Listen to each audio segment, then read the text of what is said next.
Today at ET Studios, we are joined by Dr. Prasath Manohar, Chairman, Bangalore Water Supply and Sewerage Board.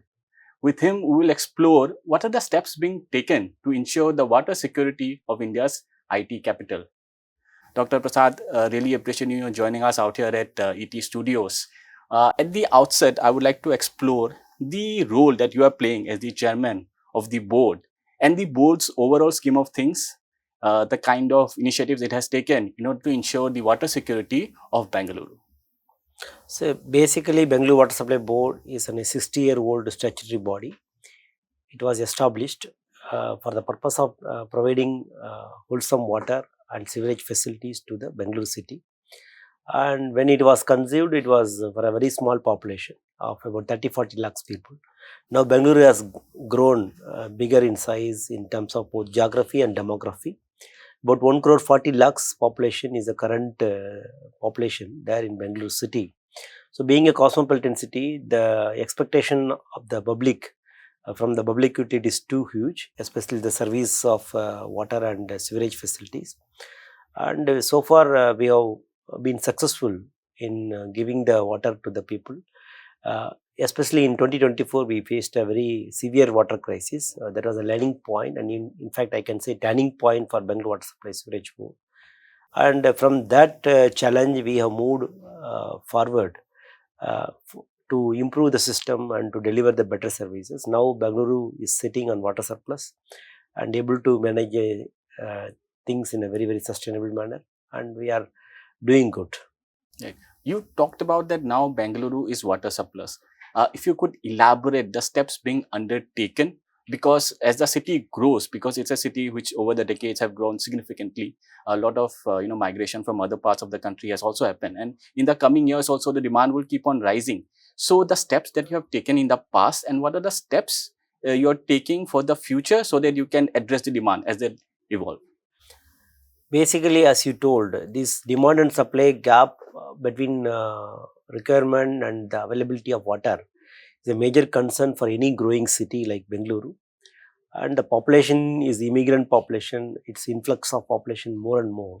So the demand keeps increasing.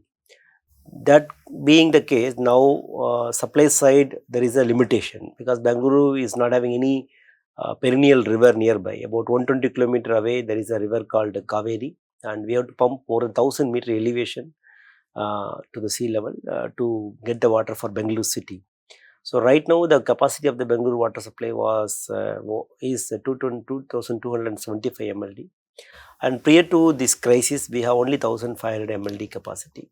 So last 1 year we have augmented the capacity by additional 775 MLD. Because of that, we are now sitting comfortably in 2275 MLD of water supply side. But supply is always limited. So though we are having vision to implement additional supply source of about 500 MLD in the upcoming 4 years of period of time, but still supply may not be fully adequate unless we manage the demand side. So to manage the demand side, we have introduced the efficiency of water usage and reducing the leakages in the system. We have taken up a lot of other projects to cut the non-revenue water so that the demand side is also under control. Apart from that, we have introduced a lot of technologies to improve the efficiency in terms of water efficiency and energy efficiency so that the board is financially stable and sustainable. And we are also going for reuse of waters, especially a city like Bengaluru, we have to make it a circular water cycle so that the water keeps circulating in the system, so that the outside water which you are bringing in will be minimum to meet the requirements of the people. If you say that 100 liter water we bring, about 85 liter sewage is getting generated. So if it is a uniflow, means single direction flow, the supply will be inadequate. So this 85 liter, 85% of the sewage generated has to be recycled by using efficient used water management system. That's what we are aiming for. Fortunately, Bengaluru has about 200 lakes that can be a natural recycler. So our idea is to treat the sewage and get the secondary treatment properly done, and allowing it to fill the lakes of city and let it percolate through the natural barriers, and it will come back through the groundwater source after some time. The same model have been very successfully implemented by BWSSB in the neighboring districts of Bengaluru like Kolar, Chikmalapura. About 1000 MLD of water being taken out from Bengaluru after the usage. The sewage water treatment plants pumping the used water, which again recycled through the groundwater forces. So that is successful model demonstrated. Same can be replicated in city like Bengaluru, so that the sustainability of the water supply and demand can be matched. That's what our whole idea. So on all these fronts, we are moving forward to see that Bengaluru is sustainable and water is available forever. Right. You touched upon the aspect of non-revenue water. Now, in the water sector, not just in India, in other places as well, the non-revenue water component is one of the most or to say the important aspect, where it's also over the years has been challenging to address that. How the board or even the Bangalore city overall, along with other departments, has addressed this non-revenue water segment, because leakages are one aspect of it. A system cannot be 100% perfect, but in order to ensure that the non-revenue water segment gets addressed, how you have taken care of that? Globally, in the entire water sector, non-revenue water is one of the major concern. Even if you say Mexico City, it is having more than 51% non-revenue water. That means every 100 liter of water supply, only 49% of water is getting paid. So it's having two different aspects. One is the physical leakage, another is the revenue leakage. Both put together, we call it as a non-revenue water. Even in India also, if you see all the cities having the similar kinds of problem. Many cities have more than 36 to 38, 40% non-revenue water. Way back in 2013, even Bengaluru Water Supply Board was facing the same problem. About 50% of the non-revenue water was there. From there, we have moved on now in 2026 from 51% of non-revenue water to 26% of non-revenue water, which is very, very significant. In fact, to my understanding, this is going to be the topmost performance by any public utility in the city. And definitely, we are not complacent with what we have achieved so far. And we want to move forward to less than 10% of non-revenue water next 5 years period of time. But this need a lot of efforts, because any results cannot come through a simple dream. So we have to follow certain process. For that, Bengaluru Water Supply Board has identified the high leaking pipelines, about 3,000 kilometer length of pipeline out of 11,000 total kilometer of length of pipelines. About 30% is old, age old, about 30 to 40-year-old pipelines are there. Those pipelines have been assessed for their healthiness, and we are going for a phased manner of replacement of those pipelines that will reduce the leakages significantly. Apart from this, we are also taking the technology front, like robotics technology. Recently, we have introduced robotic technology to detect the leakages of the water and sewage. And this technology is the first of its kind being used in Bengaluru Water Supply Board, and we have scaled it up entire city. So now, out of 16 divisions of Bengaluru city, that robotics have been deployed, so that the water leakages can be identified immediately, and predictive analysis can also be done, like where the water can leak in subsequent time, so that we can arrest the leakage before it happens. This is a very innovative model that is also addressing our non-revenue water concerns. Apart from that, we want to go forward AI-enabled smart metering technologies, so that the consumer end, they don't get the water theft and all, so that we can accurately assess the usage of water and get the payment done for the usage of water. These are the various steps which we have taken, which has given the significant results in reduction of NRW. Definitely going forward, we will augment and amplify this effort, so that our NRW will come down to the level below 10%. Right. My next query would be rather, sort of assessment from you, because when we talk about non-revenue water component, then we are also somehow also linking it to the pricing of water, because at the end of the day, it's an asset or a resource which needs to be optimally priced. But we are also, India is committed to the sustainable development goal of safe and equitable access to water for all by 2030. How, as an authority, as a board, and for that matter any government utility or organization, how do you ensure that the water, because to the masses, to the all stratas of society, the water is optimally priced? Because in India, not everybody can sort of afford to pay for the water, given our different strata of economy. How do you address that particular aspect where water is priced at an optimum level for everyone? You are absolutely correct, Devji, because water is very sensitive subject. If you increase the price beyond a point, it will affect the bottom of the pyramid, especially the lower and middle lower segment of the people, which are more in number. And therefore, in Bangalore Water Supply Board, we are very sensitive to this subject. Not only pricing this tariff to meet the requirement, also to see that the people are having affordability for this water. So during the price revision, we have made a staggered policy wherein which the minimum assured quantity of about 30,000 liters per month is being given to a family of 4 to 6 members as an adequate requirement, which is at the subsidized price, less than 30 to 40% of the cost of the actual cost of the supply. But whereas those who are consuming over and above that minimum requirement are being priced little higher side. As and when the luxurious consumption goes, it is equating to the cost or more than that of cost. Like that, we have structured the price part. Second aspect is that the availability of the water and reducing the cost of the water. That's very important because we can't keep the price low and make the cost more, production cost more. For that, we have taken a steps to reduce the energy consumption, because in any water supply schemes like in Bengaluru city, the most important cost is energy cost, that means electricity cost. So unless we save energy, and definitely there is going to be the cost inbuilt for every drop of water. So what we have done, we have used a AI enabled eye pump nut system, so that we could be able to optimize pumping capacity and pumping machinery and minimize the energy consumption. And also even used water management, also sewage treatment plant, also we put the same system, so that unnecessarily the expenditure is not overloaded. So the one way of managing is increasing the revenue by optimizing the cost.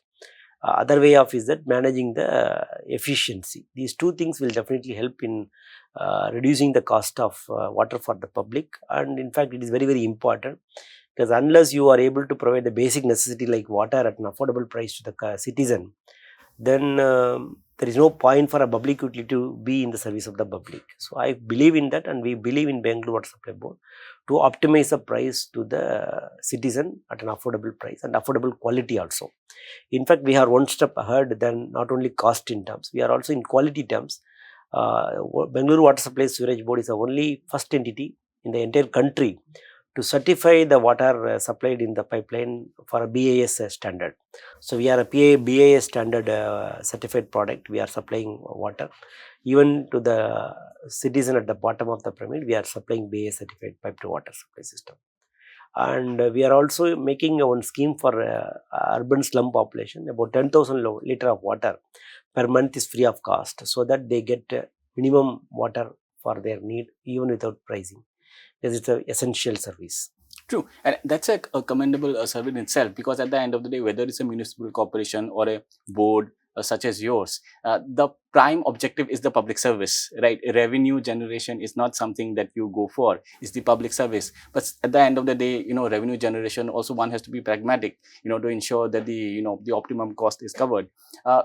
In that aspect itself, in the last, let's say, 10-15 years, the central government has come in and they have given a push, especially for urban infrastructure, including water infrastructure, which has been largely a domain of the state and specific, city entities such as yours.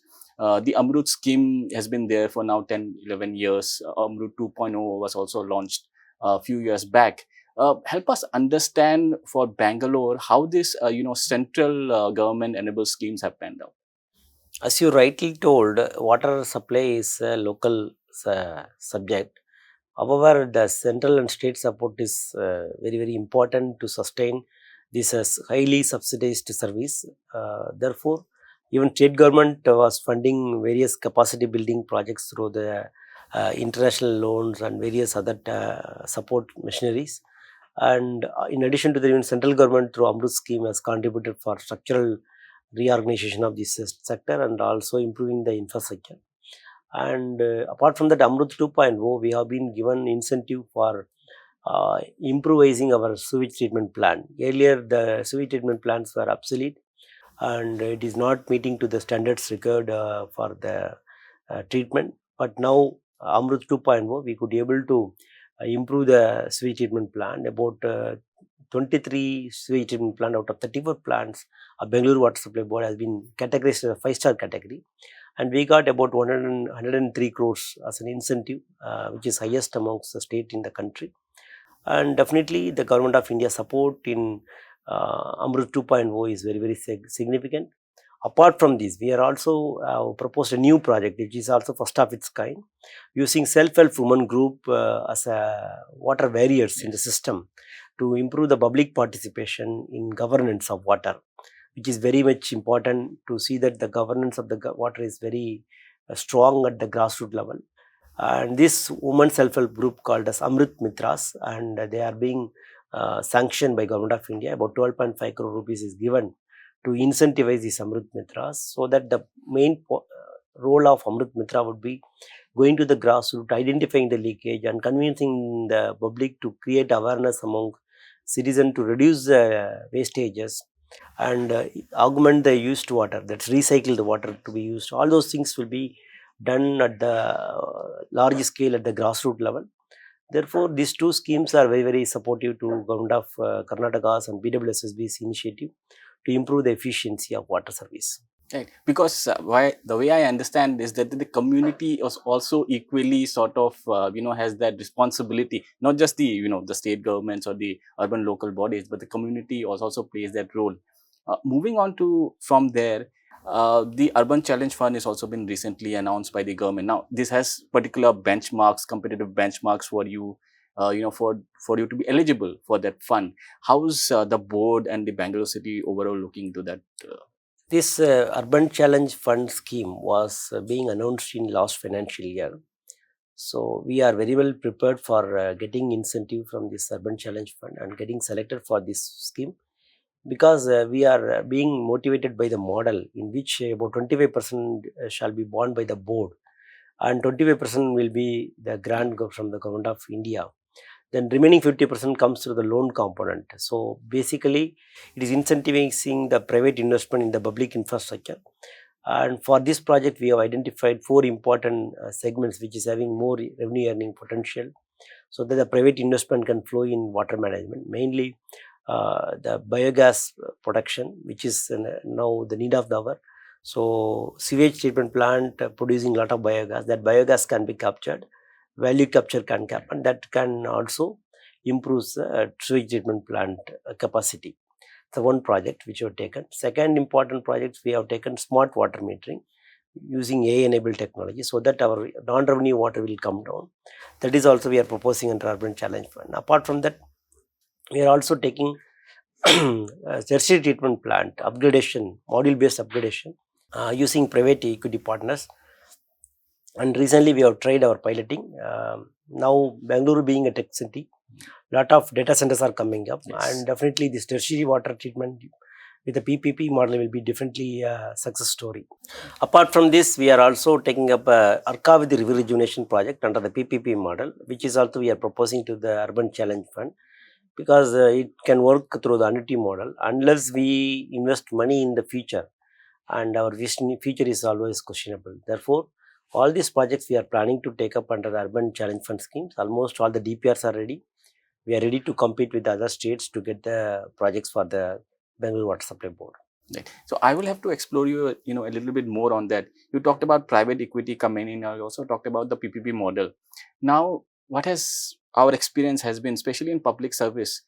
In some sectors, PPP has worked well, but in most of the sectors, PPP has not sort of done well, because of the end of the day, the private sector says that they don't get the adequate returns. So you talked about this PPP right now in Bangalore in terms of the water sector, and so private equity coming in. Help us understand that what are the underlying changes that probably has happened in the Bangalore city for it to attract private equity and a PPP model in the water infrastructure sector? You are absolutely right, because purely private investment in a public utility services like water services is really challenging. Even in energy sector, the PPP investment is very, very limited except to this renewable energy sector.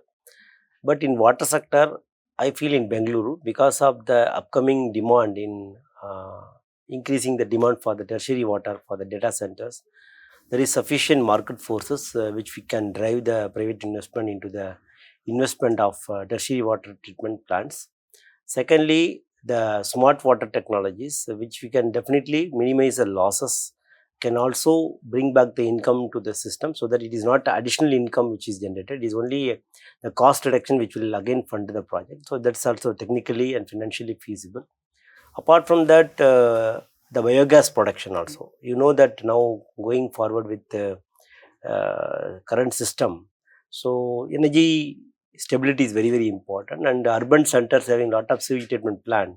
If we can tap the biogas for other energy consumption, definitely that is going to be a much more revenue generating projects. Therefore, whatever project which we have foreseen are mostly linked to the existing value capturing or augmenting the revenue, so that the private partners can come in.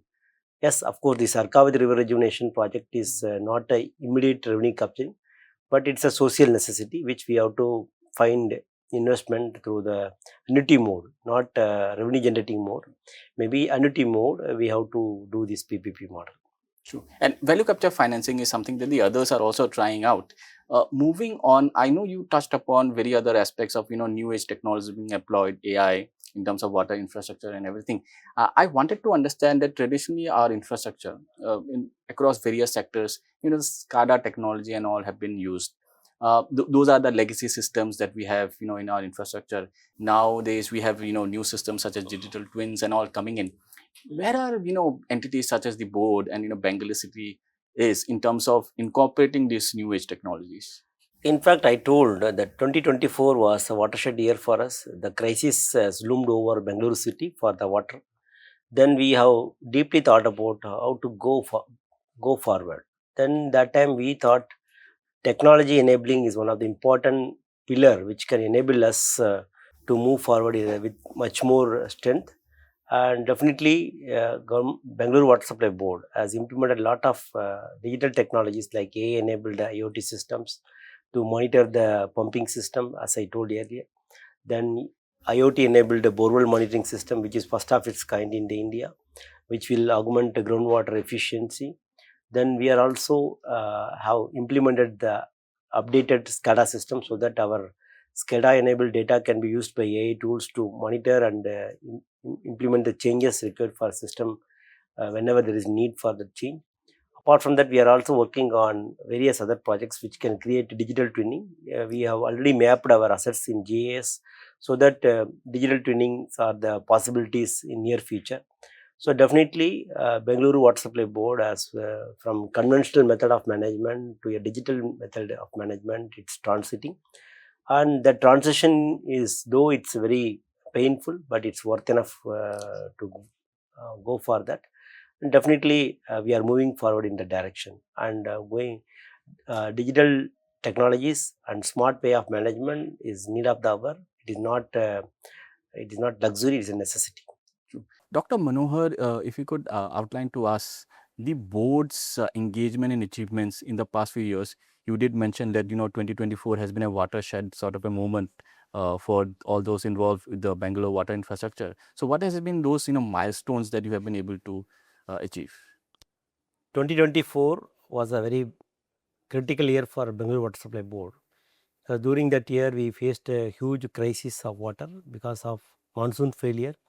Our underground water has depleted and most of the borewells failed. So during the crisis, international media, everybody have bounced upon Bengaluru's ecosystem and water ecosystem, and we have learned the hard lessons on how to make this challenge as an opportunity to grow further. Then we have started the movement one by one, and we started improving our water efficiency. We started improving our energy efficiency. We started improving our recycling process, and we started improving a lot of technological innovations and public participation. These are the 5 pillars we call the Pancha Sutras of water governance. We have coined the terms, and we have started implementing these Pancha Sutras. These Pancha Sutras have enabled us to stand above the challenges and become the mark of Bengaluru Water Supply Board. Having inspired by this model, our United Nations for Climate Change and Convention have recognized BWSSB's effort in building this Pancha Sutra formula for water governance, and we have done an MOU with United Nations for implementing this similar model across cities in India and across the globe. And this has come with the UNESCO recognition, and also we got national level appreciation from Government of India for best practices which we have adopted both in terms of technology and also in terms of management side. Then we have moved to the quality of the water supply, that we have achieved the Government of India certification, that's BIA certification for our water. So that this is the first of its kind. Then apart from that, we also gone for energy certification like ISO 15001. That is also the one of the credentials which we can claim for. And apart from that, to involve more citizen in water governance, we have made a public awareness campaign which became a Guinness World Record, which is the largest awareness campaign conducted in a week time. The record holder is Bangalore Water Supply and Sewerage Board, and therefore the various methods and process which we adopted to reach the final destinations of water deficit to water surplus have resulted in a lot of awards and recognition for the board, which is contributed by the teamwork of our entire Bangalore Water Supply and Sewerage Board under the leadership of our Honorable Deputy Chief Minister D.K. Shivkumarji. And definitely it's a milestone. We are moving forward, so we are not complacent now, but we are still moving forward. And apart from this global recognition has given us mileage to propagate these learnings across cities in India and also to various other developing countries in the world.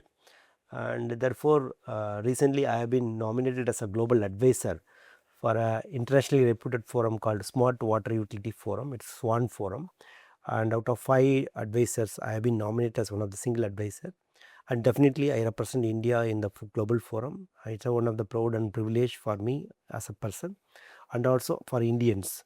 And definitely these lessons learned in Bangalore Water Supply Board will be definitely a learning point for other cities in the world who are facing similar water crisis due to climate change. So we will take up these lessons globally and make the global water secure. That's our vision. Like, I mean, I understand that all these milestone and achievements have now also, made you undertake an AI summit. That is what I understand. If you could elaborate what this AI summit is and what is so special about it. We have seen the momentum of technologies in water sector, and we have implemented many of the technological innovations in BWSSB. So having understood our innovativeness in the system, ELET's organization has come forward to collaborate with BWSSB to organize a national level AI specific water summit, which is very unique in nature, because so far the AI summit is only for the generic in nature. Now we are going for a water sector oriented AI startup companies to be promoted. In fact, we have enabled many startup companies involving in AI domain to experiment in BWSSB, like iPumpNet I told. Then our groundwater monitoring system using AI enabled IoT system, and AI enabled IoT enabled system for delivering water at the source steps using the tanker system.